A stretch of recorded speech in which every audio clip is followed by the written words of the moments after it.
கரூர் கூட்ட நெரிசலில் 41 பேர் உயிரிழந்த விவகாரம் தொடர்பாக விஜயிடம் நடத்திய முதல் நாள் சிபிஐ விசாரணை நிறைவு பெற்றது. கரூர் வேலுச்சாமிபுரத்தில் தாவேக பரப்புரை கூட்டத்தில் சிக்கி 41 பேர் உயிரிழந்தது தொடர்பான வழக்கை உச்சநீதிமன்ற உத்தரவுப்படி சிபிஐ விசாரணை நடத்தி வருகிறது.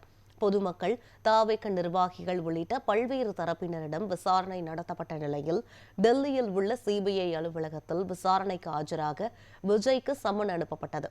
அதனை ஏற்று தனி விமானம் மூலம் சென்னையிலிருந்து டெல்லி சென்ற விஜய் சிபிஐ அலுவலகத்தில் விசாரணைக்காக ஆஜரானார். அவரிடம் சுமார் 4 மணி நேரத்திற்கும் மேலாக தனி அறையில் சிபிஐ அதிகாரிகள் விசாரணை மேற்கொண்டனர். இதில் மக்களை சந்திப்புக்கு தாமதமாக வந்தது ஏன், தொண்டர்கள் மயங்கி விழுந்தது தெரிந்தும் பேசியது ஏன் என கிடுக்குப்பிடி கேள்விகள் எழுப்பியுள்ளனர். காலை 11:30 மணிக்கு சிபிஐ அலுவலகத்தில் நுழைந்த விஜய் சுமார் 7 மணி நேரம் கழித்து வெளியே வந்தார். விசாரணை நிறைவு பெற்ற நிலையில் பொங்கலுக்கு பின் விஜயிடம் மீண்டும் சிபிஐ விசாரணை நடத்த உள்ளதாக தகவல் வெளியாகியுள்ளது.